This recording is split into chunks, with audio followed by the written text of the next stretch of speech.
I slammed the brakes as a team of armed men in tactical gear blocked the entrance to my new property. "You can't be here," the lead operative growled, hand on his weapon. I had just signed the deed 30 minutes ago. This was my land, my dream, a 40-acre dairy by the lake. But now, it felt like I was trespassing. "I own this," I said, showing the papers. He barely glanced at them. "This is a restricted area. You'll need clearance from Great Plains Resource Solutions." What the hell was going on? And why was my land suddenly a restricted zone? The lead operative, Carter West, stood tall, his eyes cold and calculating. His military-grade gear and the radio equipment strapped to his vest screamed authority. I had no idea who he was or what he was doing on my land, but he wasn't here to negotiate. "I'm Carter West," he said, his voice flat, "and you're trespassing on private property." I blinked, still in shock. Private property? This was mine now. My papers were clear, everything was official. But West didn't even flinch when I showed him the deed. "I told you," he continued, his tone colder now. "This land is under Great Plains Resource Solutions jurisdiction. Any attempt to bypass security protocols will be met with legal consequences. You're not welcome here." He was like a wall of intimidation, his words dripping with the kind of calm power that told me this wasn't just a random mix-up. There was something deeper, something more sinister going on. He didn't just want to stop me from entering. He wanted to make sure I never came back. Behind him, his team moved with military precision, eyes scanning every inch of the area. No one was speaking, but I could feel the weight of their silence, the threat hanging in the air. And then, just as I turned to leave, West's voice stopped me. "If you know what's good for you, you'll drop this investigation. Some things are better left untouched." When I first walked into Lakeview Acres, I could feel the weight of a new chapter pressing against my chest. After 12 years as a firefighter in Minneapolis, I had finally saved up enough to make a major life change. I was done with the sirens, the smoke, and the chaos. I needed peace. I wanted to build something from the ground up, something real, a fresh start. The old dairy farm, tucked away by the tranquil shores of Lake Minnetonka, seemed like the perfect place. 40 acres of untamed land, surrounded by thick woods, with the lake just steps away. It was a dream I'd been working toward for years. Every morning I'd drive past the listings for Lakeview Acres, imagining myself there, farming sustainably, working with my hands, growing something that would last long after I was gone. The previous owner had died a few years ago, and the place had been sitting abandoned ever since. The barn was weathered but sturdy, the house in need of repairs, and the land, though overgrown in spots, had potential. All the paperwork seemed perfect. No liens, no outstanding debts, no complications. It was as clean a transaction as I could have hoped for. After months of negotiation and more paperwork than I cared to count, I finally stood outside the title company with the deed in my hand. Lakeview Acres was mine. The feeling of holding those papers in my hand was the closest I'd ever come to feeling like I'd truly made it. The house, the land, the promise of something real. It was all mine now. But as I drove down the dirt road that morning, heading toward the place I had worked so hard to claim, my excitement turned to confusion. The property looked just like the pictures, weathered barn, old fence posts, overgrown fields, but there was something wrong. The closer I got to the gate, the more my stomach twisted. That's when I saw them. The black SUVs, the men in tactical gear, the radios. It didn't make sense. This was supposed to be my peaceful retreat, my dream, not a militarized zone. And yet, here I was, being told by a man in full military garb that I was trespassing on land I had just bought with my own money. At first, I thought it was just a misunderstanding. Maybe it's a private security firm, I told myself, trying to stay calm. But every day, the strange presence at Lakeview Acres grew. I began seeing black SUVs parked on the road, just beyond the tree line. Men in tactical gear, moving silently through the trees like shadows, never speaking, never giving any sign they even noticed me. I tried to dismiss it, but something didn't sit right. Then one morning I found a note on my front porch, handwritten, scrawled on a torn piece of paper. "No trespassing, security breach warning, contact Great Plains Resource Solutions for access approval." I stood there staring at the note, trying to make sense of it. This wasn't just an overzealous neighbor worried about trespassing. Someone was watching me. someone with authority. That afternoon, I called Leah Matthews, my real estate agent. She assured me there must be some sort of mistake. "This isn't right, Jackson. I'll make a call and get to the bottom of it." But when the calls came back, the story only got stranger. No one could explain why I was being followed, why security was being posted on my land. No one mentioned Great Plains Resource Solutions.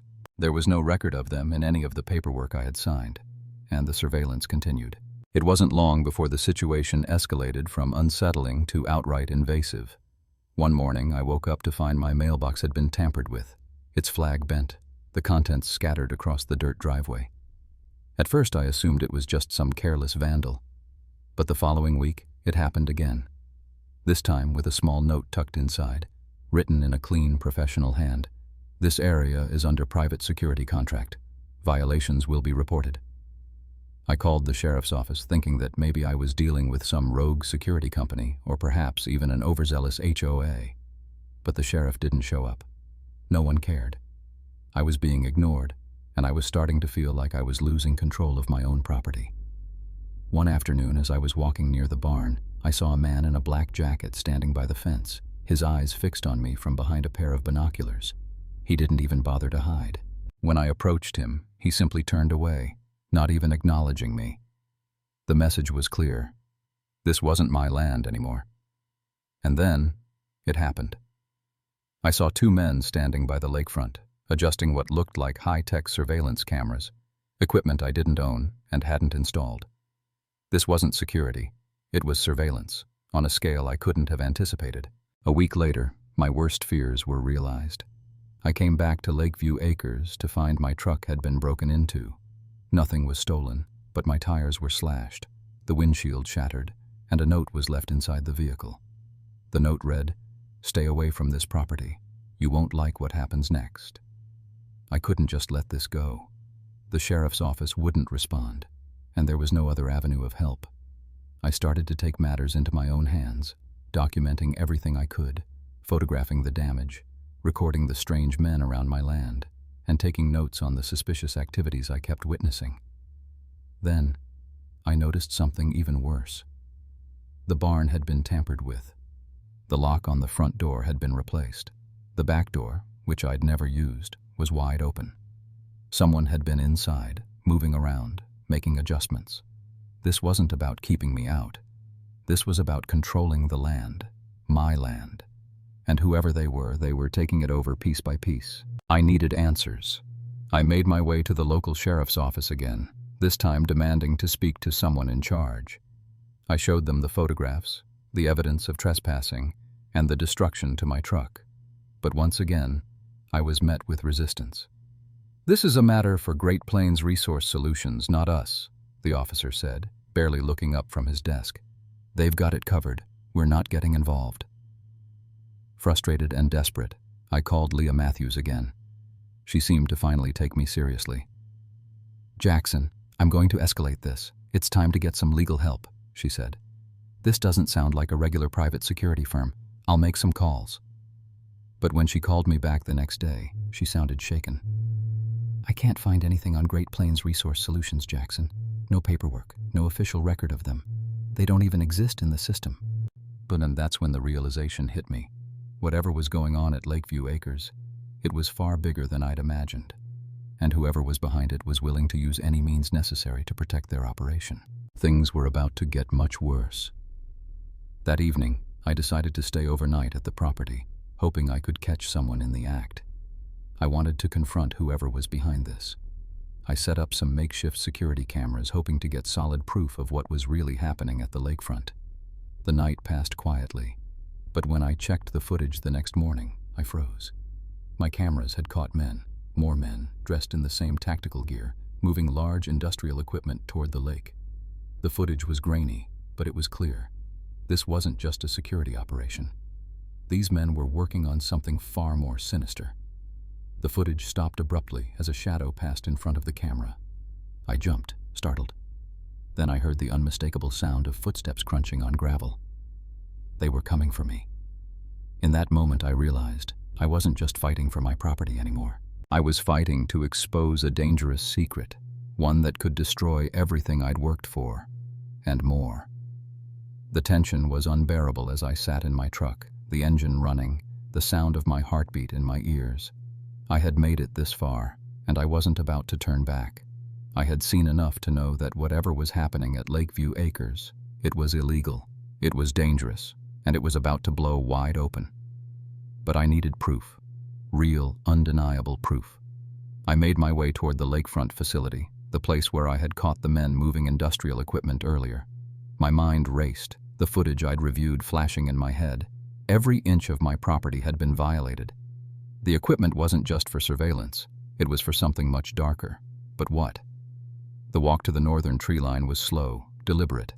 I knew I had to avoid their patrol routes, but my mind was laser-focused on one thing: getting inside, getting to the truth.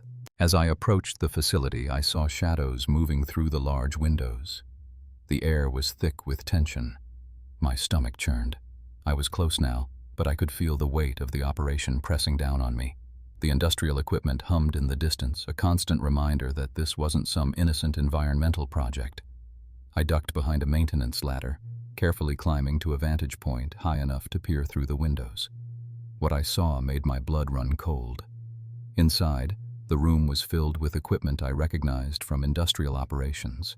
Industrial pumps, chemical storage tanks, high-tech monitoring systems, all of it connected to pipes that seemed to lead directly into the lake. It wasn't just surveillance. They were extracting something. They were taking resources from beneath the land, and worse, from the water. I snapped photos. 1, 2, 3. I made sure the timestamp was visible, the equipment clear, the data on the monitors captured in full. This was the evidence I needed. But then something shifted. I heard radio chatter crackling through the air, too close for comfort. "Base, motion detected near Sector 4, the voice said, sharp and commanding. "Expand the perimeter, initiate search protocol." They were coming. I froze, my heart racing. The last thing I wanted was to get caught in the act. But I couldn't let this slip away.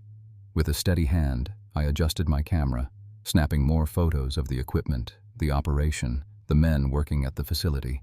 I had to get this to the authorities. But then, the worst thing possible happened. One of the guards turned, walking straight toward the building. He was almost directly beneath me. His flashlight beam flicked across the area, and for a moment I thought he saw me. My breath caught in my throat. But just as he reached the ladder, the radio crackled again. "Base, all clear in Sector 4. Returning to patrol." I barely exhaled. That was too close. I couldn't stay in the open for long. As the guard passed, I quickly descended the ladder, heart hammering in my chest. I ran through the darkened woods, the photos secured in my jacket, the weight of the evidence both a relief and a burden. My truck was a mile away, and every step felt like a countdown. I knew they would be watching, waiting for me to slip up. But I had what I came for. As I reached the edge of the woods, I glanced back. I could see the searchlights now sweeping the area, their beams cutting through the trees like knives. I couldn't afford to be caught. The photos, this evidence, had to make it out. I had to expose them before they shut me down, before they covered their tracks. I barely slept that night. The adrenaline was too much, my mind running 1,000 miles per minute. But by morning, I knew what I had to do. The first step was to get the evidence into the right hands. I called the investigative journalist I had been in contact with, explaining the situation as calmly as I could, despite my shaking hands. "I have everything you need," I said. "Meet me today. This is bigger than anything we thought." By the time I met her, the photos, videos, and data had been distributed to several federal agencies, and she was ready to take action. The reality of what I had uncovered was starting to sink in, and with every conversation, the weight of the crime, the environmental catastrophe, and the criminal enterprise surrounding my property became more and more real. Neighbors began to reach out too. Word spread quickly about what had been happening at Lakeview Acres, and the community was shaken. No one had known. They had suspected something was off, some strange activity near the property, increased truck traffic, but no one had dared to ask. It was too much of a risk. But now, people were talking. They were angry. The local farmers, the families who relied on the lake for their water, all of them were ready to stand with me. The community had been kept in the dark, but now they were united. They weren't going to let an organization with so much power continue to operate unchecked. The federal investigation hit hard and fast. Within 24 hours of receiving the evidence, federal agents, including the FBI and the EPA, raided Lakeview Acres. Prime Guard security was dismantled. Their operation, built on fraud and criminal activity, collapsed under the weight of the evidence I had gathered. Carter West, the man who had led the security team, was arrested for conspiracy, fraud, and environmental violations. His smooth, threatening demeanor hadn't been enough to cover up his involvement in the operation. The entire network of Great Plains Resource Solutions and its shell companies crumbled. The real impact, though, was on the community. The contamination of the water supply, caused by the illegal extraction of minerals and chemicals, had been a ticking time bomb. Federal environmental teams worked tirelessly to clean up the area. Local water systems were tested, treated, and restored. It would take time, but the damage had been stopped before it could spread further. Through it all, I was offered a settlement for the damages to my land and the legal fees I'd incurred. But I refused to walk away quietly. My land had been violated, and I wasn't going to take a payoff and forget about the lives that could have been ruined if I hadn't fought back. The settlement money went into restoring Lakeview Acres, and I made sure every cent went into making it a symbol of sustainable farming and environmental stewardship. As the legal battle unfolded and Prime Guard Security's operations were dismantled, I found myself at the center of a larger movement. Lakeview Acres became a beacon of what one person, armed with the right evidence and determination, could accomplish. The farm, once a symbol of a simple dream, now stood for something more, something much bigger. I worked with local agencies to create awareness around the kind of resource theft and environmental crimes that had been happening under everyone's noses. Local farmers, residents, and even businesses joined forces to make sure that no one else could exploit their land the way Great Plains Resource Solutions had tried to. The local government enacted new regulations, stricter controls on environmental protection, and penalties for illegal extraction practices. The investigation sparked a broader conversation about resource control, the importance of environmental oversight, and how much damage can be done when the public is kept in the dark. And as for Carter West, his arrest was just the beginning. The network of corrupt officials who had been complicit in the operation was revealed.